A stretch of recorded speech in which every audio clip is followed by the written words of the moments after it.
On va voir quelques informations sur les formulaires, les textes et tout, comment utiliser les formulaires dans React. C'est la première partie. Et après, on va voir les notions de routage. Et à la fin, on va essayer d'avancer un peu sur des UI et Tailwind. Donc, bien sûr, dans cet exemple-là, c'est un formulaire standard sans utiliser React. Ça, c'est seulement JavaScript. Donc, qu'est-ce qu'on fait? On fait tout simplement un formulaire. On met normalement en submit ou le bouton on clique.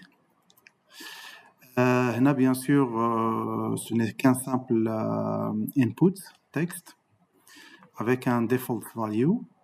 On a pour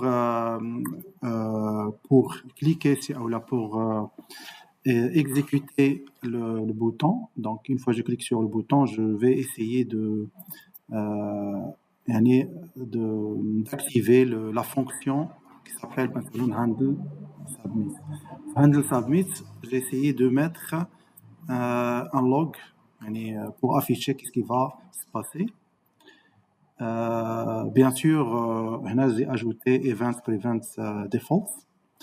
Events Prevent Default, normalement, est utilisé pour empêcher le comportement par défaut. Normalement, si on ne met pas Prevent, directement, au moment où je vais cliquer ou submitter le formulaire, normalement, il exécute et en même temps, il va relancer rafraîchir la page. Du coup, on ne va pas voir le résultat.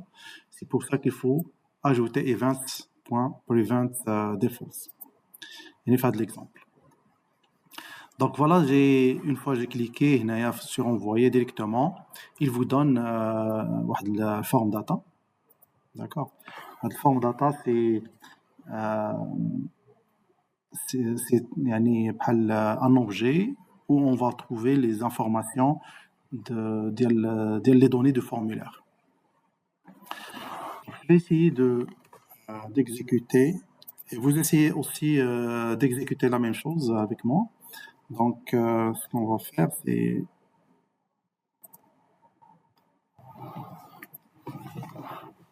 de réaliser l'exemple ensemble.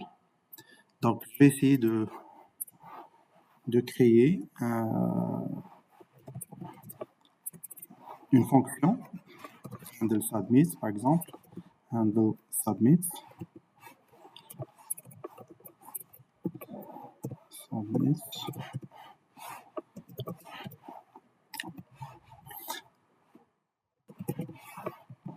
Je vais réaliser un événement. Et dans cet événement-là, je vais essayer de mettre console.log et je vais récupérer l'événement, donc new form data. Je vais essayer de récupérer tout la data voilà, donc form data, ça existe. Et je vais récupérer l'events.target pour récupérer l'objet complet du formulaire. Voilà, donc et après je vais essayer de créer un formulaire. Donc pour créer un formulaire, il suffit de changer div par forme et par la suite je vais essayer de taper en submit ici,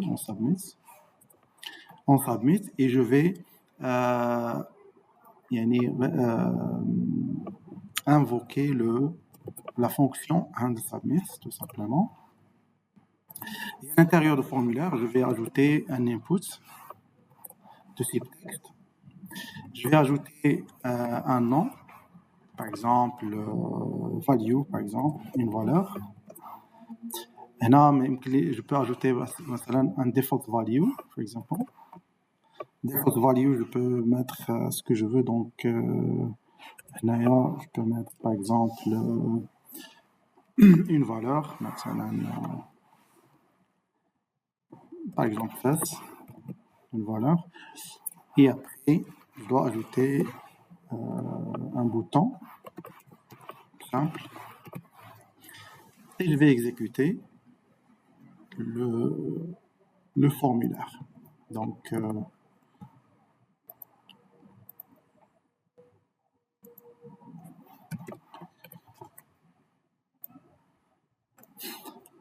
une fois que j'ai exécuté le formulaire, je vais essayer d'inspecter le formulaire pour voir ce que ça donne donc dans le console. Donc, une fois que je clique sur envoyer directement, comme vous voyez, il me donne l'objet forme data, mais il relance la page pour deuxième fois. Donc, du coup, il faut ajouter tout simplement prevent defaults pour empêcher pour bloquer ou stopper le comportement par défaut. J'exécute. Une fois que je clique sur Face, par exemple, ou sur le bouton, directement, il me donne form data. Comme vous voyez, il me donne tout l'objet de un lapin, delete, et ainsi de suite. Donc, il y a bien sûr pour voir, pour vérifier le contenu, pour récupérer le contenu, il suffit je vais cliquer à droite et je vais stocker l'objet en tant que variable globale. Et voilà, il a été rendu comme étant valeur globale. Et après, je peux récupérer les fonctions que je peux les utiliser. Donc, temp 1 pour récupérer la valeur. Maintenant, je peux ajouter get, voilà, get. Et bien sûr, je dois ajouter le nom que j'ai donné pour l'input. Donc, value. Donc, je vais mettre value tout simplement. Entrée. En fait, value, c'est un nom. C'est un nom. Par exemple, non. Par exemple, non. Actualiser. Envoyer. Donc, temp 1 point. Donc, je vais récupérer, voilà, get, pour récupérer la valeur du nom, entrée, et voilà, il me donne face. Donc, je peux récupérer directement le contenu le texte directement en utilisant le get. C'est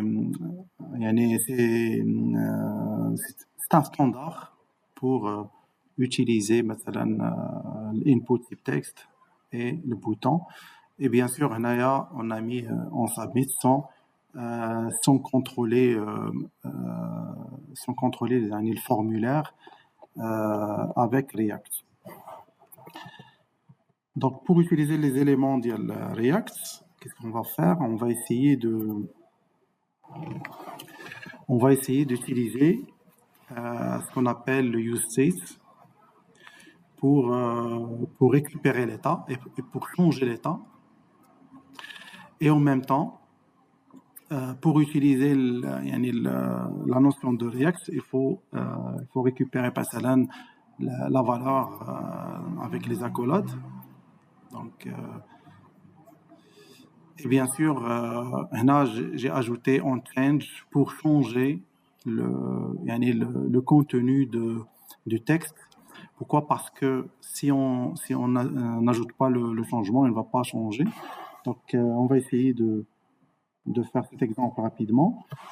Je vais essayer de faire rapidement. Voilà. Donc, je vais essayer d'ajouter ce qu'on appelle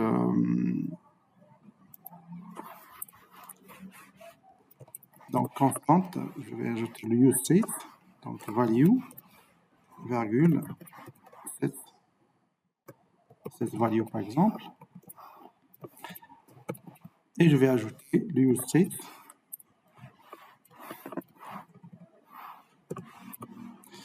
Bien sûr, je vais l'initialiser en mode nul, c'est pas nul, mais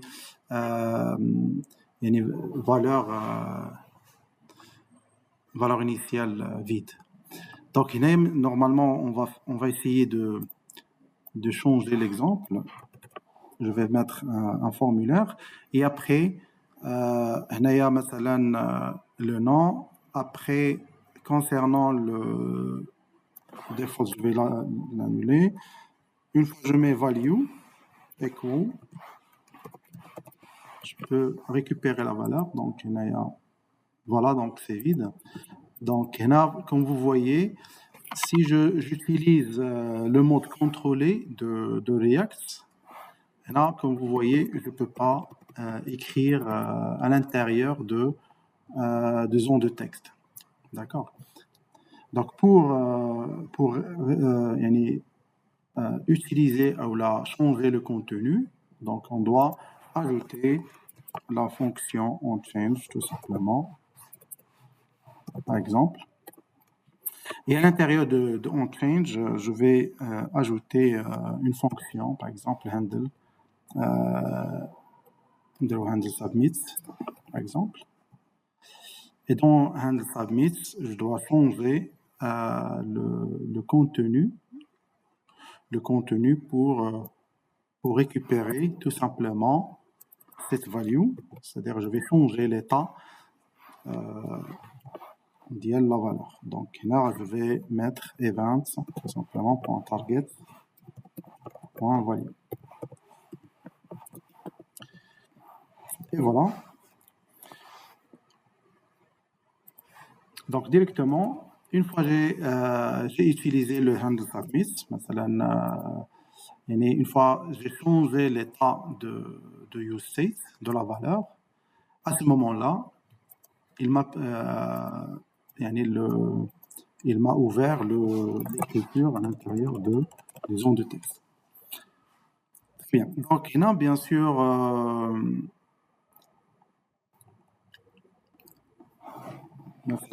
si je veux ajouter une fois que j'écris quelque chose, envoyer, donc il y a normalement inspecter. Et là, je vais voir ce que ça donne.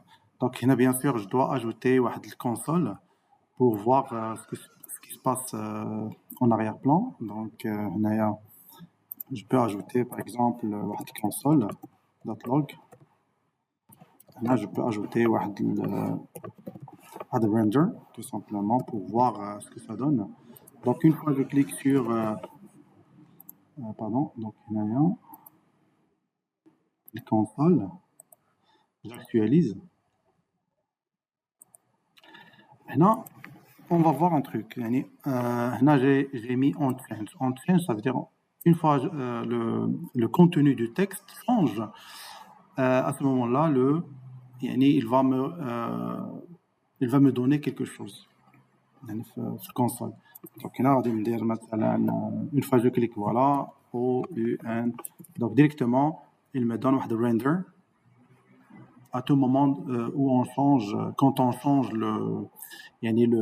l'état, le contenu, directement, l'état change aussi, et du coup, il va récupérer la valeur. Voilà, il va changer même l'arrière-plan. Et là, bien sûr, là, par exemple, si je veux, par exemple, ajouter le bouton de formulaire de reset, je peux l'ajouter directement. Donc, reset. Reset, c'est pour annuler le contenu. Pour l'activer directement, je dois ajouter la fonction. Donc, on click. on click. Et bien sûr, je dois ajouter une fonction, مثلا reset, par exemple. Et je vais ajouter la fonction, c'est-à-dire une fonction constante, par exemple reset, qui va me vider le contenu de zone de texte. Donc, value.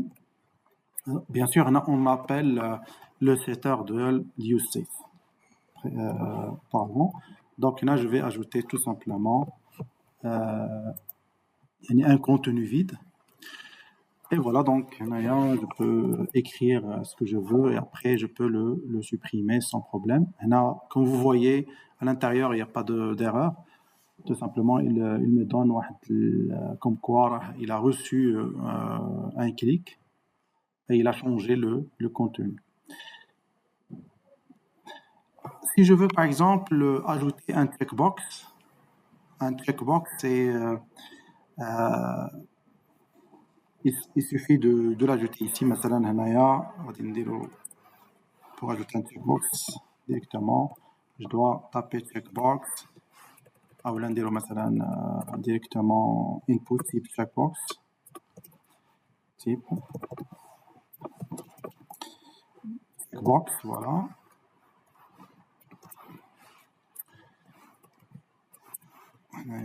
Voilà.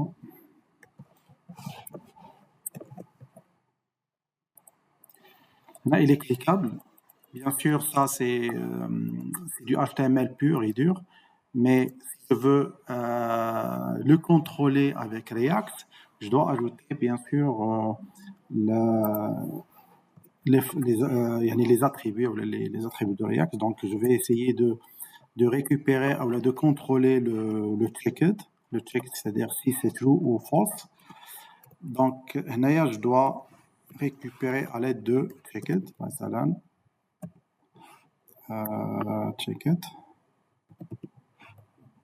Voilà. Donc, c'est un use state. Donc, je dois créer un deuxième use state. Donc, là, je peux mettre, par exemple, checked pour récupérer ou pour contrôler le checkbox. It's initially of false. False, مثلا. False ou le brésil. Si c'est true, ça veut dire il sera déjà cliqué. Là, quand false, ça veut dire il n'est pas cliquable. N'est pas cliqué dès le départ. D'accord. Donc, c'est checked. Voilà. Donc, on a des use state. Par exemple, on a مثلا false. Là, on a false. Donc, par défaut, comme vous voyez, là, il est mis en false. D'accord. On a bien sûr, comme vous voyez, il n'est pas cliquable. On ne peut pas le contrôler pour le moment. Pourquoi? Parce qu'on doit, c'est pas exécuter, mais ajouter la fonction de changement. D'accord. C'est-à-dire, React, on doit, chaque balise, on doit la contrôler. On doit la contrôler avec, maintenant, on change ou là, on clique. Donc là, bien sûr, je dois ajouter on change. قبل ما ندير on change, il a درت هنا مثلا true. Donc directement, comme vous voyez, par défaut, il me donne cliquable. Ou là, il est cliqué, ou là, il est coché, ou là, sélectionné dès le départ.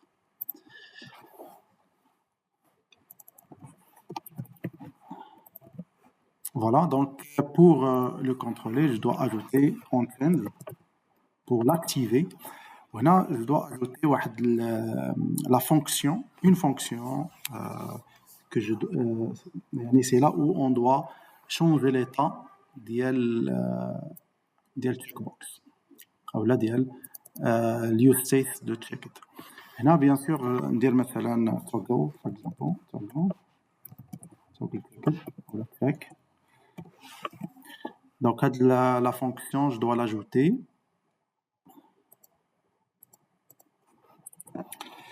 Voilà, donc هنا غادي نزيد واحد الكونستانت double check ou la fonction tout simplement comme vous voulez. Google check, toggle check. Voilà. Et je dois récupérer l'événement, l'event. Voilà, je dois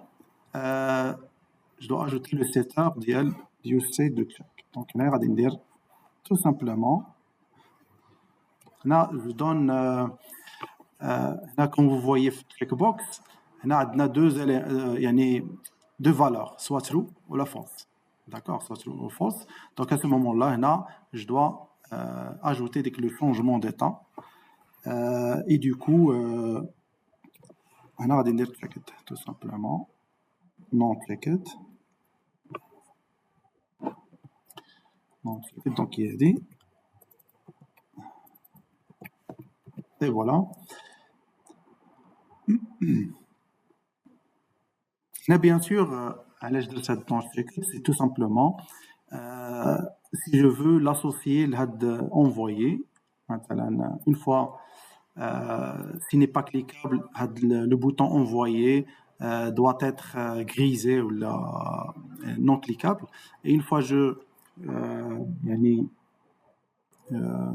clique ou là, je valide la case à cocher, le bouton envoyer deviendra valide. Donc, bien sûr, on a plusieurs manières pour l'utiliser ou là pour le réaliser. Parmi les méthodes, tout simplement, je peux ajouter le bouton d'envoyer l'option disabled. Disabled, normalement, je peux mettre true ou false, mais pour la contrôler avec React, il suffit d'ajouter tout simplement la valeur checked.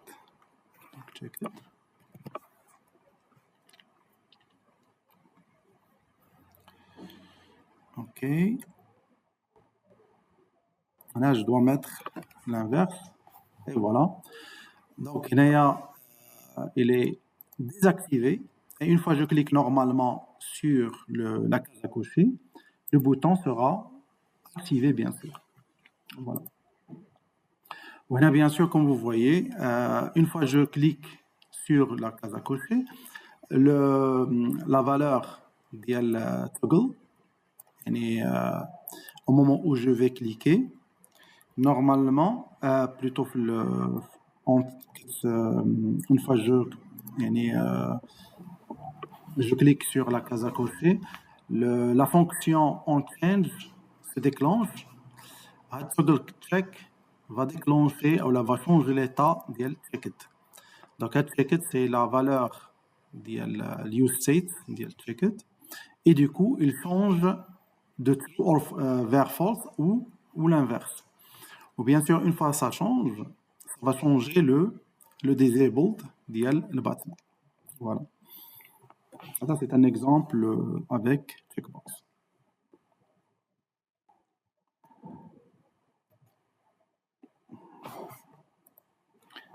Voilà. Donc là, bien sûr, je viens de vous donner aussi un exemple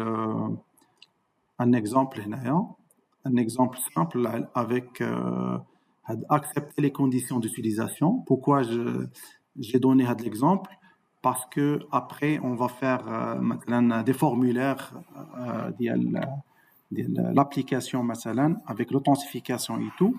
Et une fois je veux m'enregistrer ou là, je veux ajouter un compte dans un site, je dois accepter les conditions d'utilisation.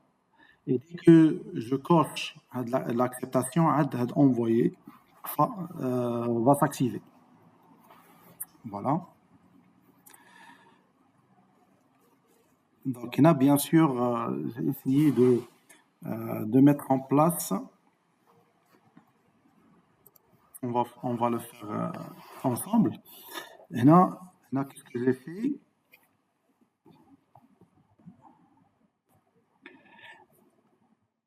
Là, je vais essayer de supprimer la totalité et je vais essayer de créer. Là, مثلا qu'est-ce que je dois faire? Je dois essayer de supprimer de l'input parce qu'on n'aura plus besoin de l'input. Donc, type texte, je vais le supprimer. Je vais aussi supprimer resets et je vais laisser que envoyer.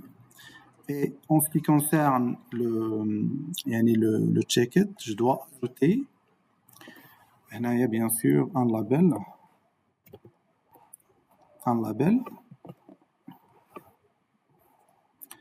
Et donc ce label, je vais ajouter bien sûr accepter les conditions. Donc il y a dire accepter les conditions d'utilisation par exemple. Utilisation à la hasab le site. Donc qui connaît des conditions d'utilisation le contenu du site. Donc je dois valider dès que le clic.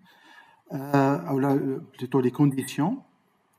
Donc il y a l'inverse. Donc je dois ajouter de l'input après normalement. Voilà. Good. Et après je dois ajouter normalement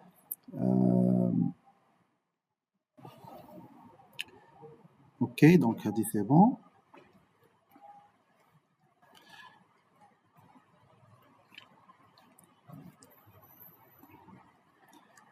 Et bien sûr, je dois ajouter le bouton Disabled. Normalement, il doit être désactivé. Et après, une fois je clique sur مثلا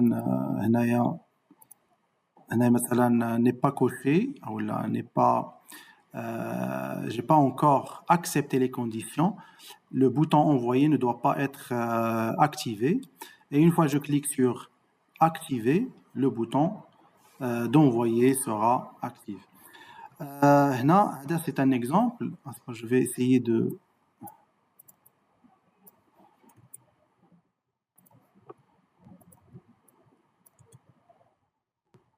mettre les choses en clair. Donc, le value, on va essayer de check it. Voilà. Donc, il y a bien sûr, je peux par exemple créer une fonction qui va contrôler normalement, qui va contrôler des checkbox en externe, ou alors dans un module, c'est possible. Donc là, je vais essayer de créer une fonction ديال checkbox. Donc ندير مثلا my checkbox.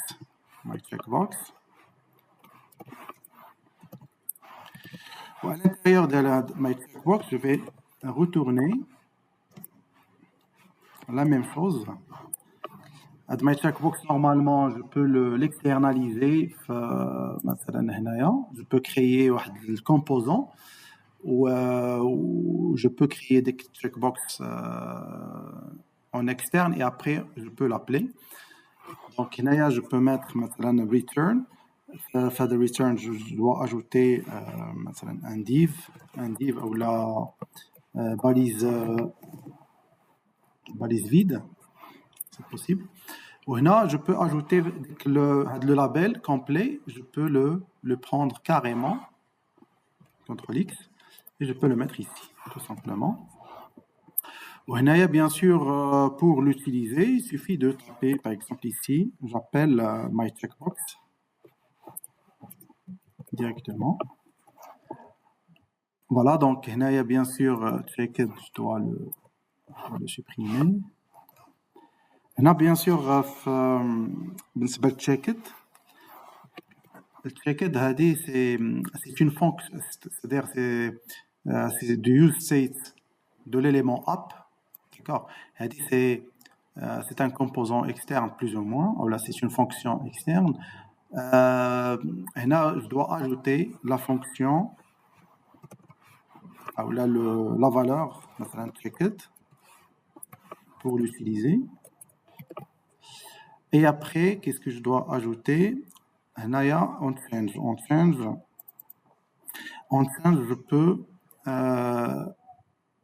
je peux directement prendre finir la fonction que j'ai fait. Je supprime celle-là. On change et notre toggle change, c'est une fonction que j'ai utilisée avant. Donc, je peux la supprimer, par exemple, et j'utilise directement une fonction interne, donc event. Et par la suite, je peux créer une fonction en interne, donc on check, par exemple, une fonction on check. Et je peux mettre maintenant e.target ou event.target.checkit. Et pour valider ou la vérifier, la vérification d'elle, s'il est checked ou pas. Donc, checkit, voilà. Donc, c'est une fonction qu'on doit la mettre comme argument, voilà, à l'intérieur de la fonction. Voilà, donc on a checkit. Qu'est-ce que j'ai oublié? Donc bien sûr, on a de la fonction, même la fonction n'aura plus besoin pour le moment. Et là, on doit mettre un use case pour vérifier est-ce qu'il est accepté, ou est-ce que le client a accepté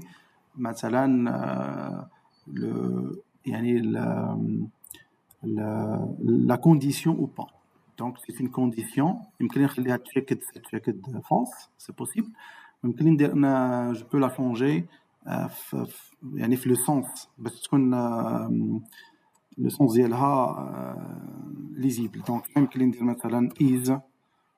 is accepted, is accepted or not accepted. Là, je peux ajouter par exemple le setter, c'est is accepted. Accepted. On a مثلا le use case false, par exemple. Après, je peux ajouter on a my checkbox et à l'intérieur de my checkbox, je dois ajouter مثلا checked. Là, je peux inclure des is accepted, voilà. On a bien sûr, on check normalement, c'est une fonction, là c'est un événement que je dois l'ajouter, bien sûr, que je dois je dois le mettre dans my checkbox. Donc on va dire مثلا on check.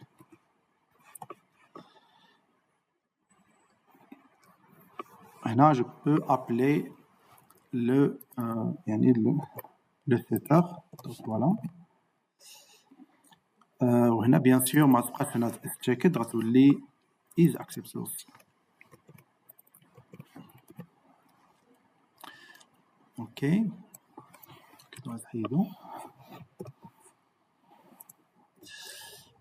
Voilà, donc la fonction elle a été réalisée. Donc il y a une fois je clique sur accepter les conditions, à ce moment-là le bouton va s'activer. Qu'est-ce qui se passe?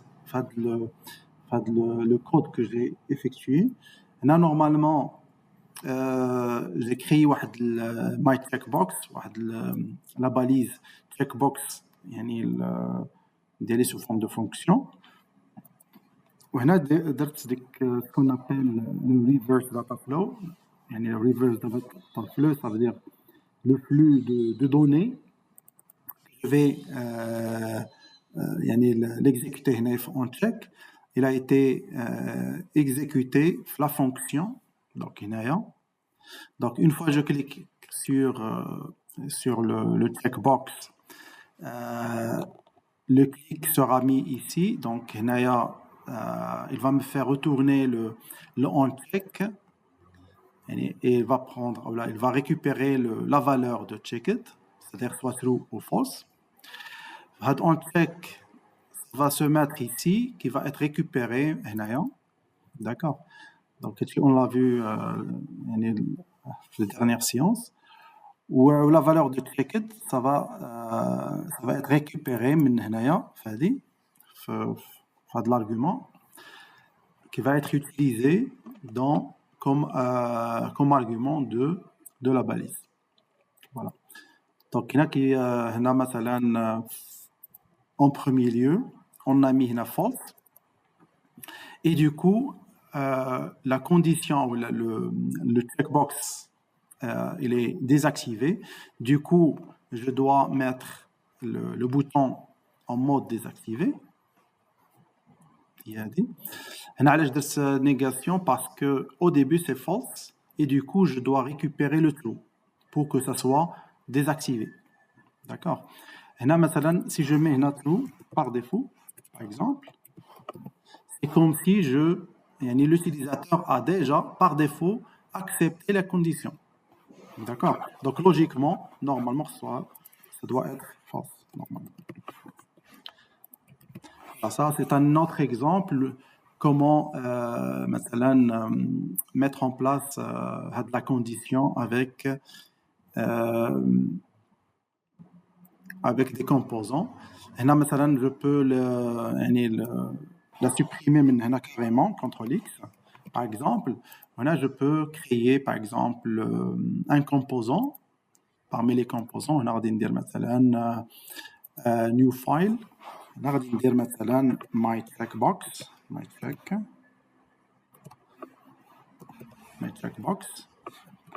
.jsx. CTRL V. قبل ما ندير CTRL V, je dois mettre RFC et après directement je peux récupérer que le label, ou bien sûr je dois ajouter ou récupérer les fonctions,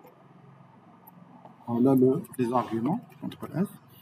À l'intérieur, bien sûr, je dois récupérer le composant component my checkbox.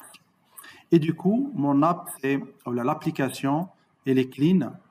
Donc, il suffit comme vous voyez, j'ai que deux balises. Et la première balise, c'est la balise que j'ai récupérée, le composant my checkbox. Voilà. Et voilà, une fois que je clique là-dessus, c'est OK, c'est valide. Donc ça, c'est un exemple sur comment mettre en place les conditions entre checkbox et le bouton.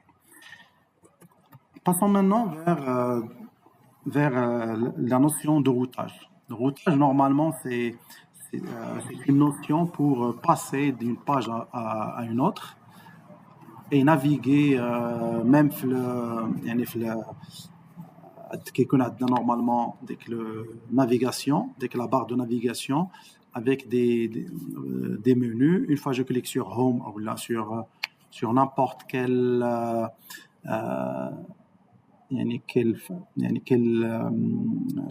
les items, tout simplement, à ce moment-là, ça doit switcher vers d'autres pages. Donc, React utilise normalement ce qu'on appelle React Router DOM. C'est une bibliothèque, d'accord. C'est tout simplement pour implémenter le routage. Donc, ce package-là me permet d'utiliser le navigateur, de naviguer entre les différentes vues sans recharger la page. C'est très important. Il gère aussi les URL, c'est-à-dire une fois, même si je ne clique pas sur le menu, il suffit de mettre / l'URL. Si je mets par exemple l'URL de navigation, il peut le récupérer et changer directement le contenu. Il permet aussi de gérer l'état. l'état, ça veut dire faire quelqu'un a des slash avec des identifiants par exemple, l'état change aussi. Donc les trois, il permet de faire les trois en même temps. Donc le site officiel de React Router, voilà. Donc je peux voilà le site officiel de React Router, le routage de React. Là, vous pouvez trouver les informations. Bien sûr, documentation, vous trouverez la dernière version, c'est 7, la version 7 de routage. Je peux l'utiliser, ou je peux voir npm. On a dit مثلا c'est pas router, le React router DOM pour voir comment l'installer. Et voilà, c'est celui-là, React router DOM. On a directement qui dit que voilà, vous pouvez l'utiliser ou vous pouvez l'installer directement en utilisant npm et ou install React router DOM. Voilà, donc bien sûr, je vais essayer de l'installer avec vous. Donc il y a donc npm install React router DOM. Et pour vérifier s'il est installé ou pas, donc je passe directement vers le package. Là, je dois le trouver et voilà. Donc avec la version 7,2 ou la .2.0, c'est déjà installé. Donc à ce moment-là, je peux l'utiliser.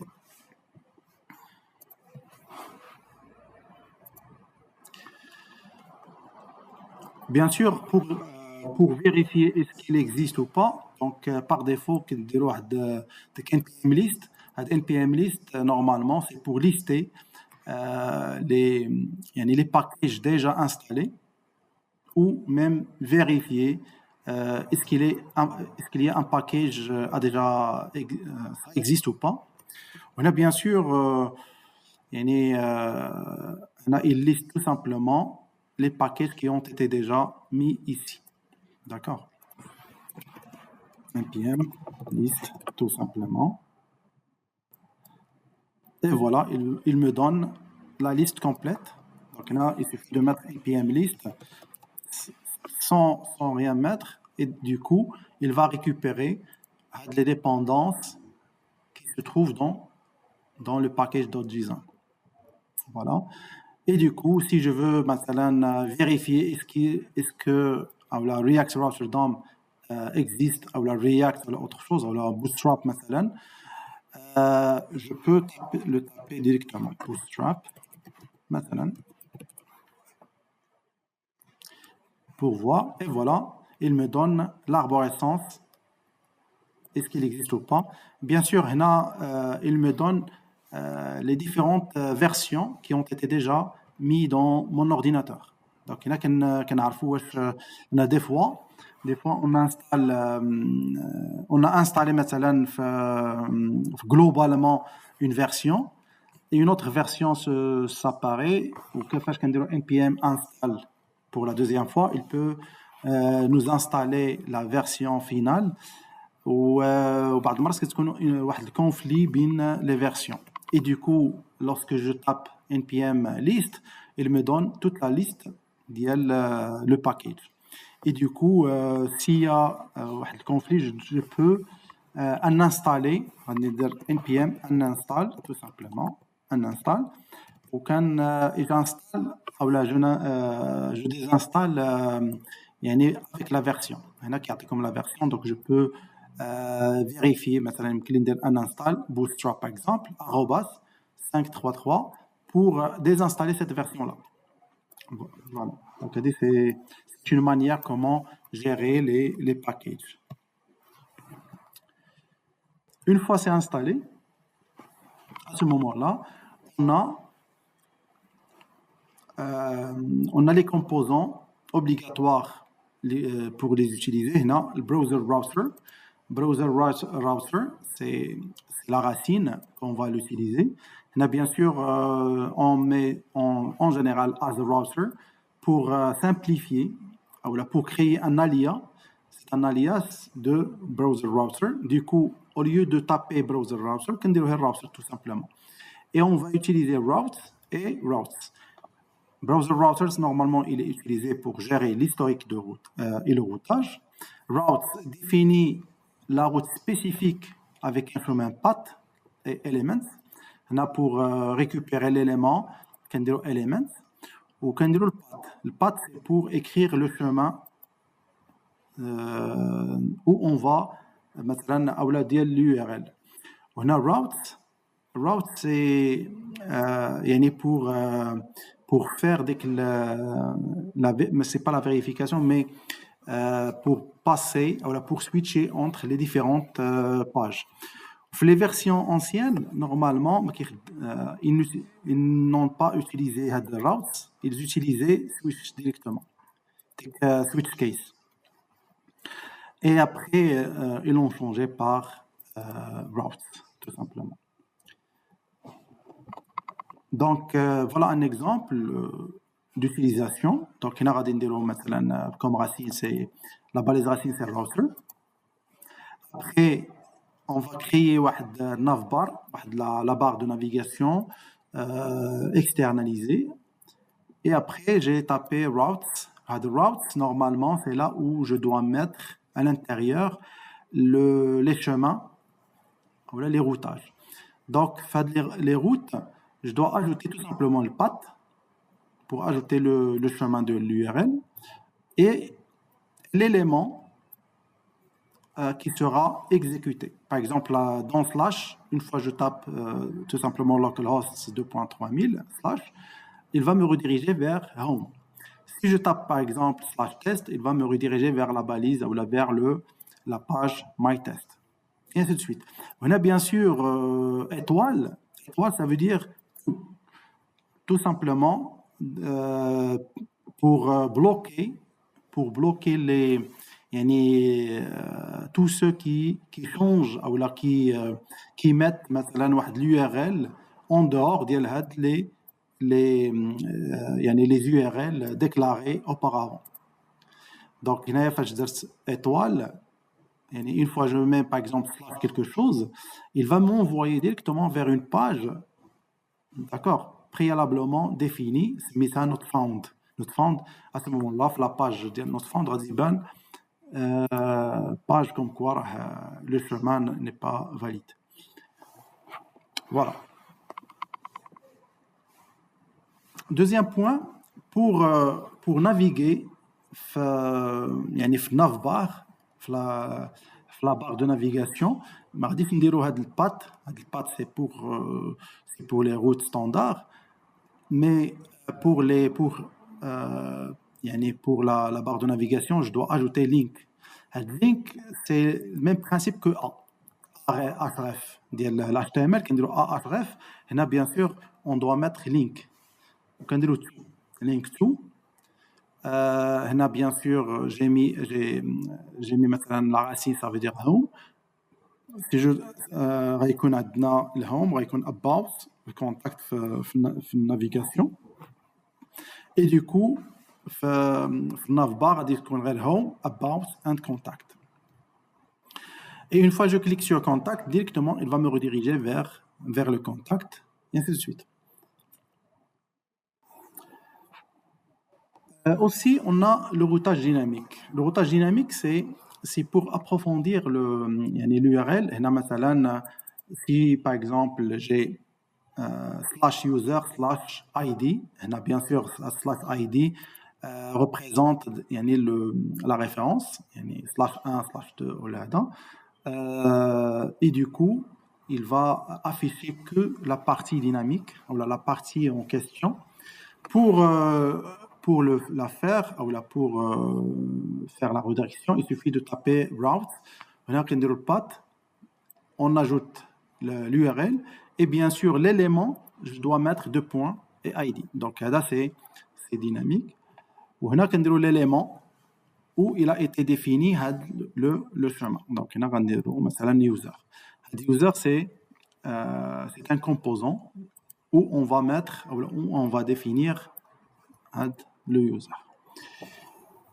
Bien sûr, pour bien travailler le routage dynamique, en général, ils ont utilisé, ils ont ajouté ce qu'on appelle use params. Use params, c'est un hook, comme use state et autres. C'est un hook qui a été fourni par React Router, même le package, pour récupérer tout simplement les paramètres dynamiques.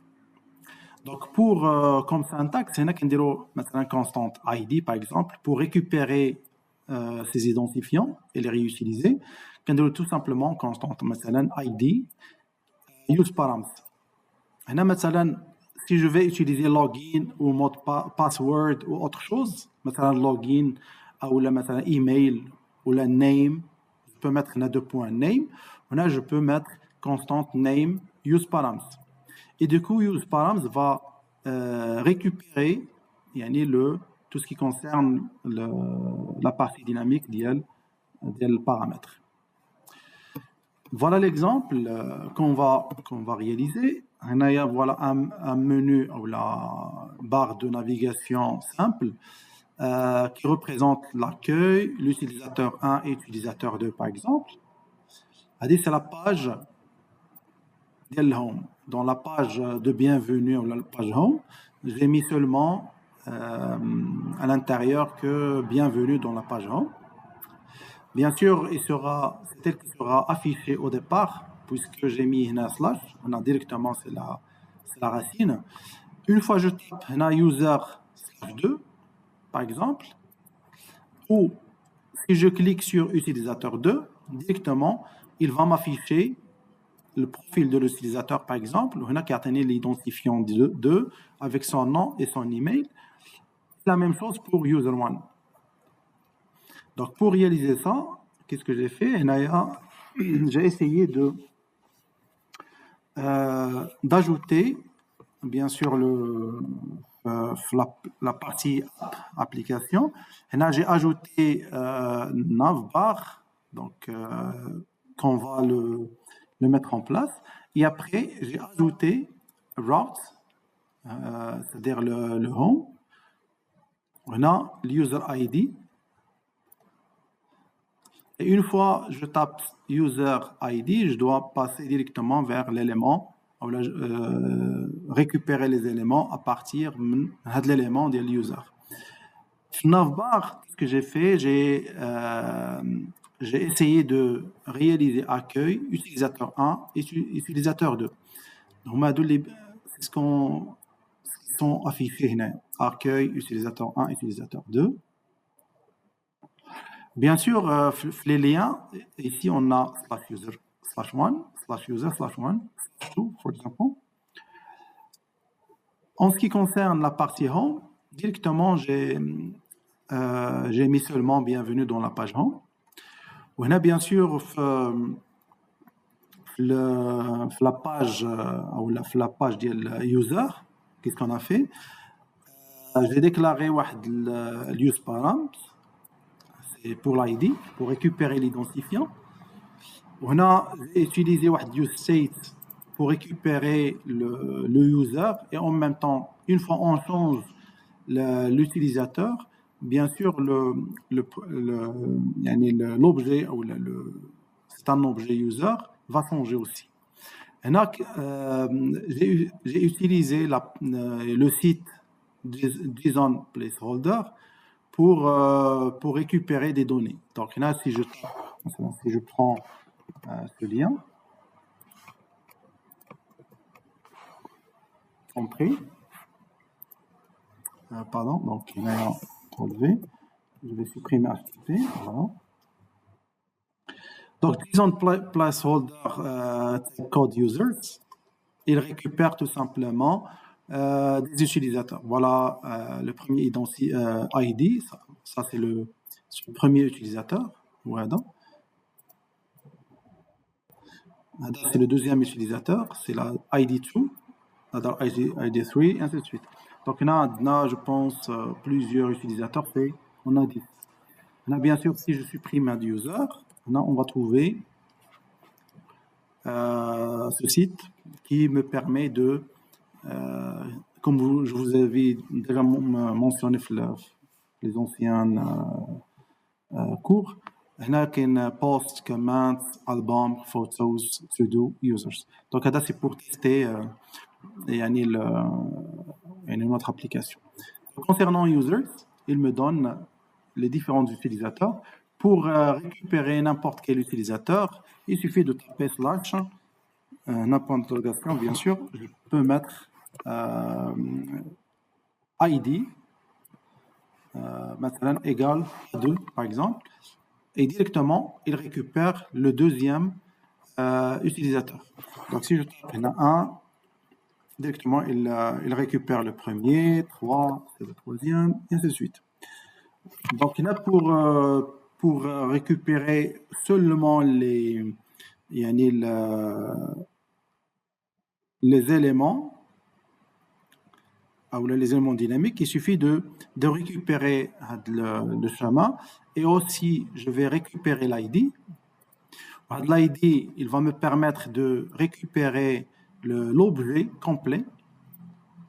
D'accord, l'objet fait l'ID, fait le name, username, email, address, phone, website, company, ainsi de suite. Voilà, bien sûr, je peux le récupérer seulement l'ID ou le name ou le username en utilisant user.id, user.name, et ainsi de suite. Très bien, donc je reprends. Donc, comment j'ai fait? J'ai essayé de récupérer toutes les informations des users à l'aide de fetch. Bien sûr, j'ai utilisé useFX pour récupérer les données distantes. Fetch, j'ai utilisé fetch. J'ai utilisé مثلا response, j'ai récupéré les données en mode JSON. Ou bien sûr, lorsque j'ai mis notre data, je l'ai récupéré à l'aide de SysUser. SysUser data, c'est pour mettre à jour les données. Les données, c'est pour mettre à jour une fois la ligne est exécutée normalement. SysUser va déclencher les données qui vont être enregistrées dans user, tout simplement. Bien sûr, catch error, pour récupérer et capturer les erreurs. Si on a une erreur, bien sûr, on capture l'erreur le chargement. En cas d'erreur, l'internet ou le site il est en panne ou là-dedans. Ou bien sûr, en effet, useFX, il est déclenché seulement si on utilise l'ID, normalement. Voilà. Donc, après, qu'est-ce que j'ai fait? J'ai récupéré seulement user.id, user.name et user.email. User.id.name.email, ils vont être affichés que si le user il n'est pas nul. S'il n'est pas nul, à ce moment-là, il va récupérer les données, ou là, il va afficher les données. Sinon, dans le cas contraire, il va afficher seulement chargement. Chargement, c'est-à-dire on va attendre le chargement les éléments. Voilà, donc une fois que vous tapez ça, vous trouverez les informations utiles. Il y a bien sûr, deuxième chose, ce que je voulais vous montrer. Bien sûr, l'élément ID, normalement, il a été contrôlé par useParameter. D'accord? Donc, une fois que je tape 1, il va récupérer seulement seulement la zone ديال مثلا 1. بحال c'est comme si j'ai tapé 1, et useParams va récupérer cet utilisateur. Et cet utilisateur va être, l'objet complet va être enregistré dans user. D'accord? Et après, le user.id, il va récupérer seulement celle-là. Donc, il va mettre 1. Le deuxième, user.name, il va prendre le nom ou la valeur de name de 1. Et ainsi de suite. Très bien. Des questions?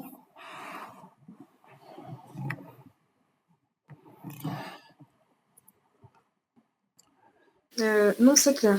Très bien. La dernière partie de routage, si par exemple on a un site avec un lien, que tout le monde sache que notre site contient www.quelquechose.com et on a changé le DNS. Donc il suffit de mettre le navigate to new route pour me rediriger ou pour rediriger les clients vers le nouveau route, tout simplement. C'est important. Si on change quelque chose, une page ou un site, d'un DNS vers un autre, il suffit de mettre return navigate to. Là, vous mettez, vous tapez le chemin complet le nouveau lien de site. Voilà.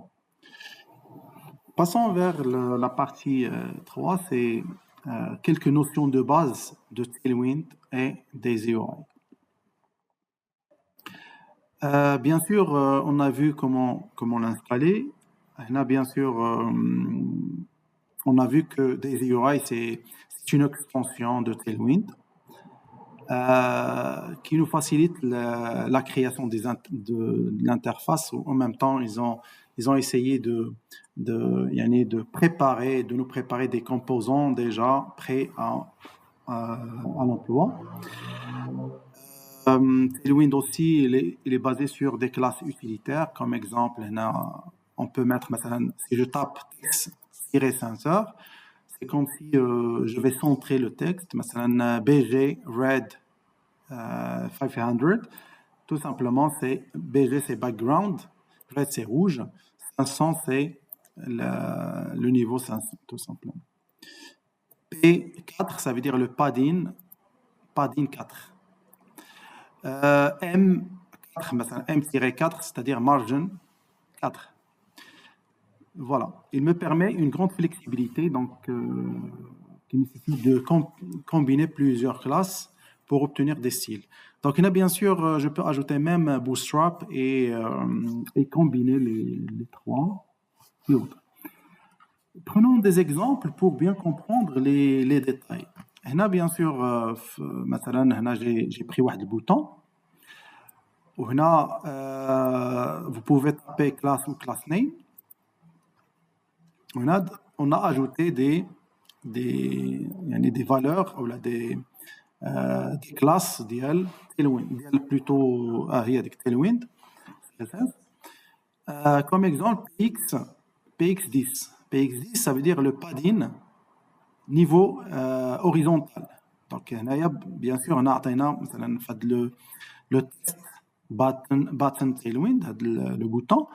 J'ai mis le padding horizontal, يعني ديال X, يعني left and right. 10 rem, on va la voir par la suite. PY, ça veut dire vertical. Donc, j'ai laissé 2 et 2 en bas. BG Blue 500, background, c'est-à-dire l'arrière-plan, c'est en bleu, et niveau 500. On va la voir par la suite. Le texte que je vais l'écrire ici, il a été écrit en white, et blanc. Là, je peux le changer blue, red, yellow ou autre. Rounded LG. Rounded LG, ça veut dire que c'est les bornes du bouton, ils vont être arrondis d'accord, en mode LG. Hover, ça veut dire une fois que je mets le curseur sur le bouton, qu'est-ce qu'il me donne? Donc à ce moment-là, on a Hover, la couleur du bouton va changer en 600. On a 500 ou les 600 pour dire voilà, vous êtes sur le bouton. Donc là, c'est un exemple. Deuxième exemple, j'ai essayé de mettre deux cartes simples. Le premier, c'est avec Tailwind, avec des UI, pour vous montrer la différence. Là, bien sûr, avec Tailwind, je dois définir dans la classe quelques informations, مثلا max WSM. Le SM, c'est pour small. Large, rounded. Donc, la classe, on a rounded, les bordures, ou les rayures, c'est arrondi. Shadow, c'est comme si on a donné le shadow en arrière-plan. Le bordure, on donne le bordure. Voilà, il y a une petite bordure ici. Ou le padding 4. Padding 4, ça veut dire, parce qu'on dit P sans ajouter quelque chose, ça veut dire c'est pour les quatre directions. Pour le left and right, ou le top, ou le bottom. عطينا واحد les 4 rem. Après, qu'est-ce que j'ai ajouté? Bien sûr, pour n'importe quelle carte, qu'est-ce qu'on a? En général, les cartes ou les cards qui contiennent le titre, une image, le contenu, le prix et en même temps les informations de le produit, et en même temps, il y a des boutons pour ajouter dans le panier ou la bien sûr, pour H2, qu'est-ce qu'on peut ajouter? Maintenant, je peux changer maintenant pour le titre, pour l'écriture. Qu'est-ce qu'on met? Texte LG, c'est grand format. Le fond bold. Fond bold, ça veut dire c'est grand, tout simplement. Si on ajoute la balise B, HTML. Là, on peut l'utiliser, ou là, on peut utiliser fond-bold. Le contenu de la carte, si je veux changer la texture, la couleur, on a le texte gray, ou quand il مثلا 600 ou 500 ou 400, et ainsi de suite. Donc, le niveau de la couleur utilisée. Donc là, il facilite la tâche. Là, directement, je peux mettre texte, red, directement, ça va changer la couleur. Pour le bouton, on peut ajouter M. M, c'est le margin, et représente le padding. Et ça veut dire top. Il a MB, margin de le bottom. كاين left and right aussi. Le T, ça veut dire que je vais changer que le top.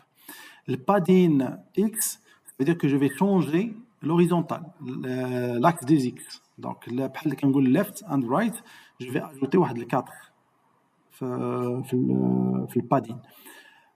PY, je vais ajouter que le 2. باش ما تكونش كبيره بزاف تكون seulement شويه étendue هنايا ما تكونش كاري. Voilà. L'arrière-plan, BG, ça veut dire background. Je vais donner la couleur bleue. White, ça veut dire le texte, c'est blanche. On a bien sûr rounded. Hover, on l'a déjà parlé. Deuxième exemple, utilisant des UI, on a directement des UI a déjà prédéfini la classe de carte. Donc pour définir la carte ou là pour donner ou là pour utiliser déjà les détails déjà prédéfinis la notion de la carte, il suffit d'ajouter card ici. Du coup, la div il sera défini comme étant une carte. Donc, card, on a le weight, la largeur, le background, ou shadow. Shadow, shadow, c'est pour nous montrer comme quoi c'est du 3D. Là, il y a le card body, c'est-à-dire le corps de le body. Le body, c'est le corps. À l'intérieur de ce corps-là, je vais définir le card title, le titre, tout simplement. On a le titre directement. Et directement, il a pris titre en gras et tout.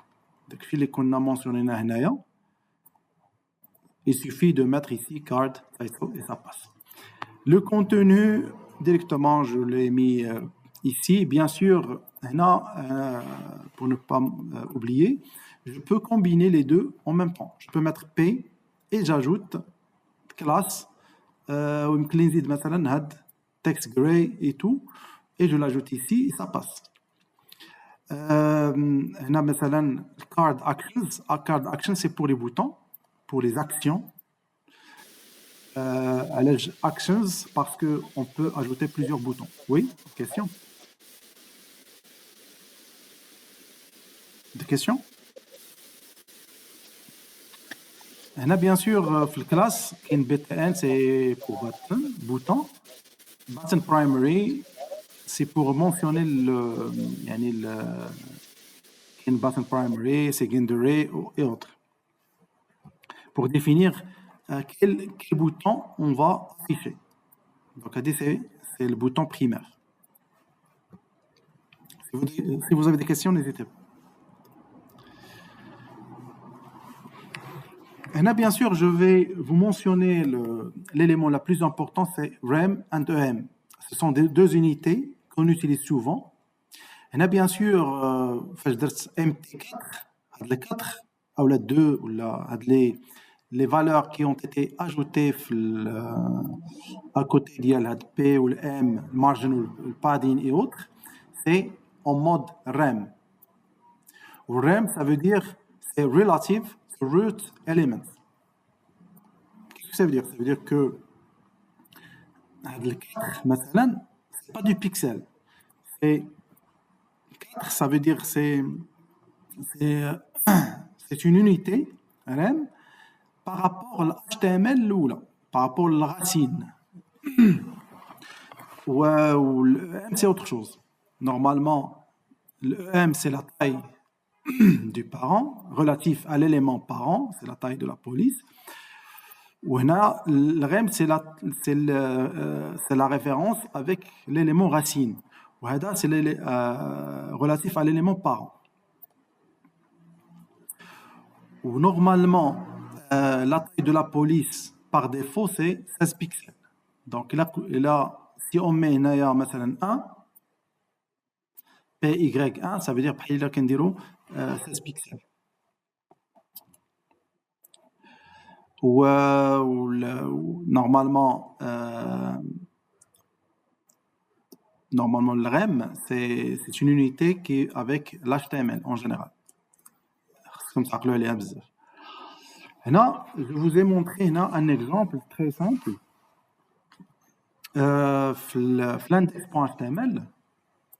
L'index.html, c'est là où ils ont mentionné la page principale, l'HTML.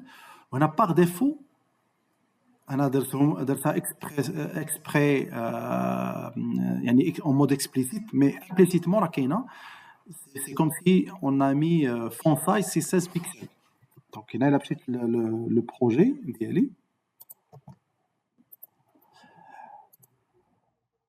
L'index,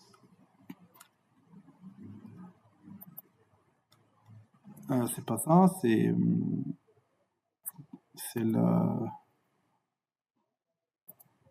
le public. Dans le public, c'est là où on trouve index.html. Dans index.html, on a HTML langue English. Donc, c'est comme si on a le style, on a le font style, ou la font size. Par défaut, on a ils ont défini 16 pixels. C'est la valeur par défaut utilisée dans React. Et du coup, يعني مثلا si je mets هنا مثلا par exemple نحيد هادشي كله, on va faire un exemple simple.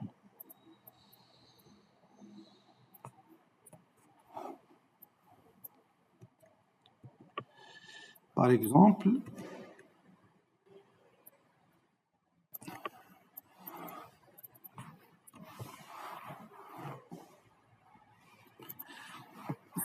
je mets div. Div, et à l'intérieur, je vais mettre مثلا p, هنا ندير texte, مثلا texte, et je mets ici et je vais l'afficher. Je vais voir. Donc voilà. Donc il y a le texte tout court. Comme vous voyez, texte, c'est comme si on a 16. Là, si je change, si je supprime celui-là, le style, CTRL X, enregistrer, rien ne change, comme vous voyez. D'accord. Donc là, par exemple, si je mets le style, et je tape le style, je le mets ici. Bien sûr, il faut mettre deux accolades. Le font size, majuscule, deux points, مثلا, je tape مثلا 32 pixels. Enregistré. Comme vous voyez, il me donne le double. D'accord. وهنا là 16 pixels enregistré. Voilà 16 pixels. Et je vais essayer de mettre les trois. Pardon. Donc, je vais faire trois exemples. Je vais taper مثلا 2 rem. On a 32 pixels. Comme vous voyez, ils ont la même taille. D'accord. Qu'est-ce que ça veut dire? Ça veut dire que rem, ça veut dire qu'il est en relation avec l'HTML.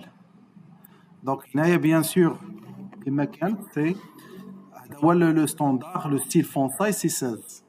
Donc, si je change le 32 bits, 32 pixels, normalement, comme vous voyez, le rem a changé de taille en 2. Voilà, 2 fois 32, ça veut dire qu'il va me donner 64 pixels. Donc, il a bien sûr, le font size en pixels, c'est fixe. Donc, il a 64. Et voilà, c'est comme si je l'ai mis. Donc, la 2M représente 64 ou la 2 fois la taille que j'ai définie dans l'HTML.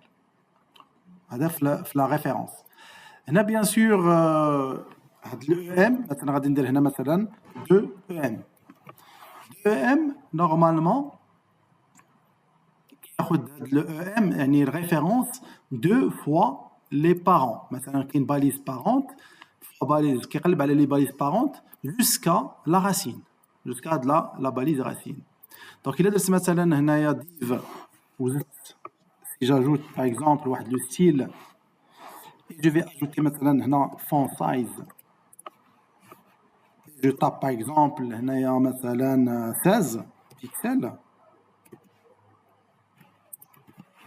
Par exemple.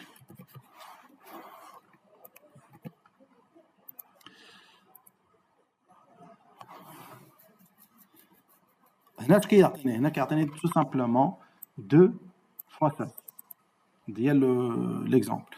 Donc 2 fois 16, ça veut dire que le EM, il est en relation avec le parent. Et son parent, c'est 16 fois 2, ça veut dire 32.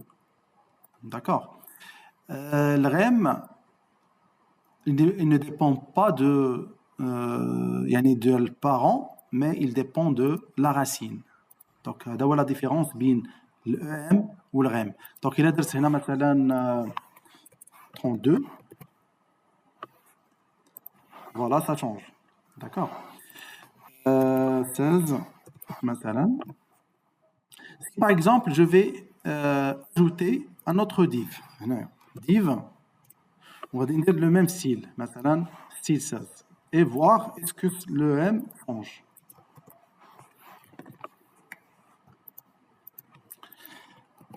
Là, comme vous voyez, ça n'a rien changé, donc il y en a 32. Voilà. Donc normalement, ça n'a pas changé. Donc qu'est-ce que j'ai font size 32.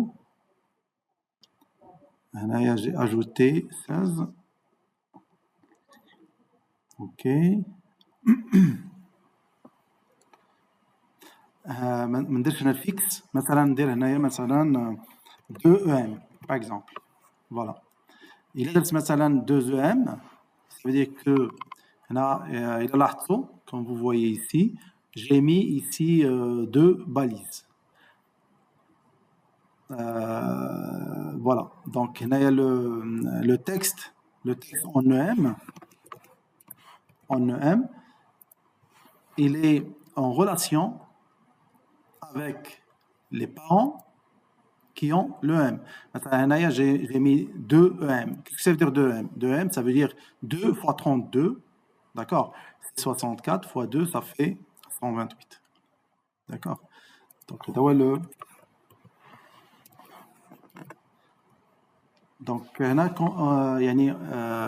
en résumé, l'EM, normalement, il représente, là, il est en relation avec tous les balises parents.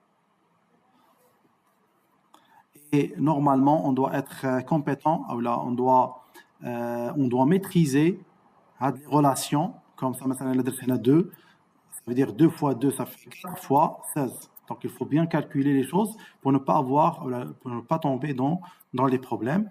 C'est pour ça, de mon côté, j'utilise en général 2 REM, la norme REM, c'est-à-dire tout simplement en relation directe avec la racine, directement. Comme ça, une fois que je change, il y a l'unité. Ou l'unité par défaut, c'est 16 en général.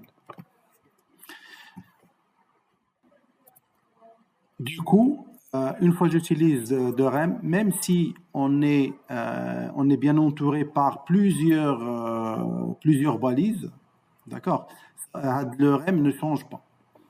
Par contre, le M change. La différence entre le M et RM. Donc, il faut faire attention à ce point-là.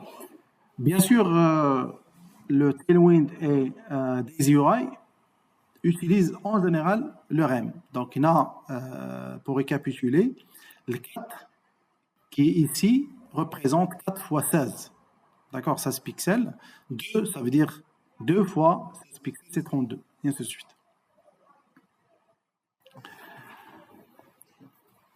Donc, voilà un autre exemple.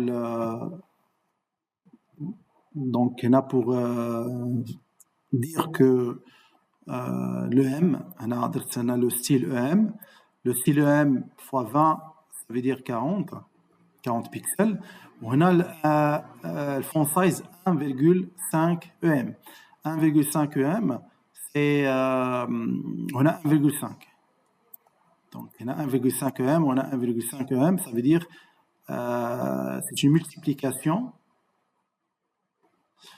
Bien sûr, donc on doit remonter vers le haut. Donc là, on va trouver 20 pixels. Donc 20 pixels fois 1,5, il y a 30. On va multiplier par 1,5 aussi. Donc là, les tailles de l'EM et le REM changent. Donc là, je vous ai montré, là, je vous montre quelques unités utiles qu'on utilise. Donc, un REM, il représente 16 pixels, du HTML, la racine. 0,5 REM, ça veut dire que c'est la moitié. Donc, c'est comme si j'ai tapé 8 pixels. 0,25 REM, c'est 4 pixels. 2 REM, c'est 32, oui, radio. Voilà. Donc, si vous trouverez par exemple W, ou le width et la largeur 20, ça veut dire que c'est 20 fois 0,25 grammes. Ça, c'est l'unité. L'unité utilisée pour Daisy UI. Donc 0,25 fois 20, ça veut dire il y a normalement il y a le calcul donc 20 fois 0,25 grammes, il y a 5 grammes. Donc 5 grammes عاد كنضربوها في 16 pixels ديال la racine ديال HTML. Et du coup, c'est comme si j'ai tapé 80 pixels. Donc هذا هو le calcul exact ديال W20 مثلا. Donc voilà un autre exemple de Flex, ce qu'on appelle Flexbox. C'est une classe qui me permet de transformer un élément en conteneur flexible. On utilise le Flex souvent, surtout dans la barre de navigation. Donc, bien sûr, on peut utiliser la barre de navigation horizontale ou la verticale. C'est pour ça qu'ils utilisent Flex, ou le flexible. Voilà un exemple de Flex. Donc, on a div classe Flex. Donc, une fois j'ai tapé Flex, j'ai mis trois classes avec des carrés. Les carrés vont être mis horizontalement avec un gap de 4. Gap de 4, ça veut dire ça, c'est le gap où la distance qui se met entre les boxes. On a bien sûr ajouté la largeur, la hauteur, c'est H20. Donc, si vous voulez mettre la largeur et la hauteur, il suffit de taper W et H. BG, comme je l'ai dit, c'est le background. Tout de suite. Donc, il y a le gap, il va ajouter un espacement de 16 pixels. Donc, 4 x 4. Et il y a le flex ou le flexbox.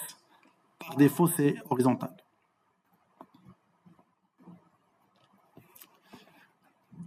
Voilà, donc là, je vous ai montré quelques calculs les H20, qu'est-ce que ça veut dire, et W20. Comme ça, une fois que vous utilisez le Daisy UI ou l'autre, donc une fois je tape maintenant H20, il faut bien comprendre qu'est-ce que ça veut dire. Ça veut dire c'est 80 pixels. Voilà, donc dans Tailwind, BG Blue par exemple, BG Blue 500 normalement, suit une palette de couleurs prédéfinie. Si on décortique les tirés, donc c'est background color. Blue 500 fait référence à une teinte spécifique. D'accord? Donc 500, c'est une intensité moyenne de la couleur. Normalement, là, je vous ai montré les différentes teintes ou les différents niveaux. Maintenant, le BG qui commence par 50 et se termine par 900. Donc, il y a bien sûr, vous pouvez mettre BG, blue, BG yellow, BG green. Et là, il suffit de changer la couleur par d'autres couleurs et ça va changer. Et là, ce que je voulais vous montrer, c'est les niveaux. Donc 50, ça veut dire très clair. 100, il y a clair. 200, il y a un peu foncé. يعني كنمشيو من clair vers le foncé. Ou 500 هو standard. BG Blue 500, c'est le bleu standard. il est par défaut. Voilà. Donc, vous pouvez taper maintenant BG ou la HADA, 50, 100, 200, 300, 900, ça passe. Là, je vous ai montré le standard Flex Gap. Donc, Flex, directement, il vous met les box, ou le texte, n'importe. Horizontalement. Si je veux mettre même le menu verticalement, il suffit d'ajouter Flex. Je vais ajouter Flex et le détail. Le détail, ou Flex Call. Call, c'est colonne. D'accord, calme. Le gap, c'est la différence. Je vais essayer de mettre de l'espace entre les. Pour centrer les éléments, on met Flex, ou qu'on dit Justify Center, par exemple. Donc, c'est centré avec un gap de 4. Et là, bien sûr, je vais vous montrer quelques notions sur le Flex. C'est qu'il y a un Justify Center, qu'il y a un Item Center. Item Center, c'est pour centrer les items. كاين عاوتاني items start, ça veut dire commencer de gauche بحال left, and ça veut dire aligner en bas. L'alignement c'est pas gauche mais start c'est en haut. Donc les items normalement c'est vertical tout simplement. Justify center justify c'est pour horizontal normalement. Les différents alignements horizontalement, il y en a 1, 2, 3, 4, 5, 6. 6 manières comment représenter l'écriture. Donc, si je tape Start, ça veut dire que la totalité vont être alignées à gauche. And, ça veut dire que la totalité est alignée à droite. Center, ça veut dire je vais centrer les données. Between, ça veut dire que les éléments vont être mis avec un espacement égal, binatom, sauf que le premier sera collé vers left ou le dernier sera collé vers right. Justify around, c'est que les éléments, l'espacement il est uniforme, binatom, ou left مع l'écran ou right مع l'écran c'est égal. Justify evenly c'est-à-dire que l'espacement il est égal tout. Donc مع l'écran ou la les box ou la l'écriture ils sont égaux. Et donc normalement on les utilise aussi dans les menus. Voilà un exemple où j'ai mis les box en bas et justifié between. D'accord, donc là j'ai tapé justify between et items and. Donc ils ont été mis en bas de box, bien sûr, le conteneur et aligné between. Voilà. Très bien, donc je pense qu'on va arrêter là. Donc, tout simplement, j'ai essayé d'ajouter la drop-down. Drop-down, déjà, je pense que drop-down, c'est on l'utilise souvent pour les menus. Pour ça, je vous ai montré tout simplement pour utiliser drop-down, le menu. Donc, je clique j'ajoute une classe name drop-down. Table index ou la type index, c'est très important aussi. C'est pour tabulation. Si je veux utiliser pour activer l'utilisation de la tabulation pour les utilisateurs.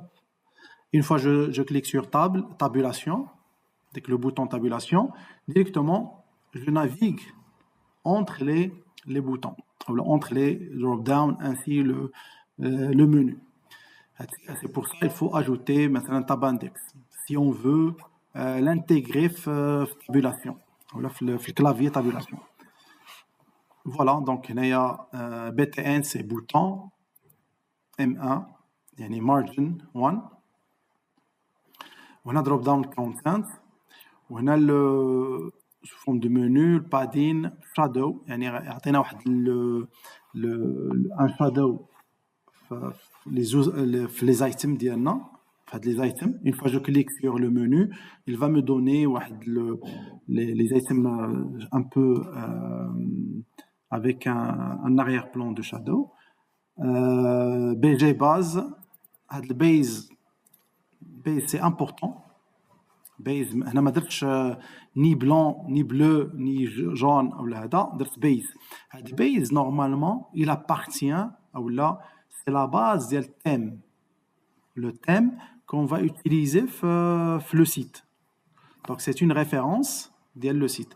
Donc après la semaine prochaine inchallah, on va faire un exemple de le thème.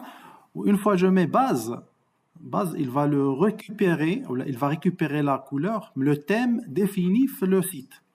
Le 100, c'est le degré de la couleur, tout simplement. Voilà. Du coup, à ce moment-là, je peux changer la couleur.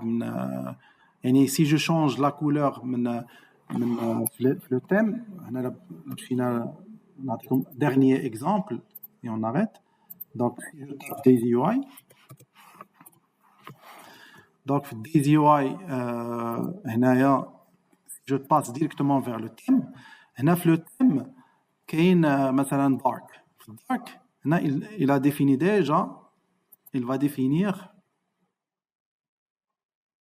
qu'un dark light, cupcake, qu'un bzaf, qu'un 1, 2, 3, plutôt 1, 2, 3, 4, 5, 6, sur 1, 2, 3, 4, 5. Ça veut dire 30, 32. 32 thèmes déjà prédéfinis pour des UI.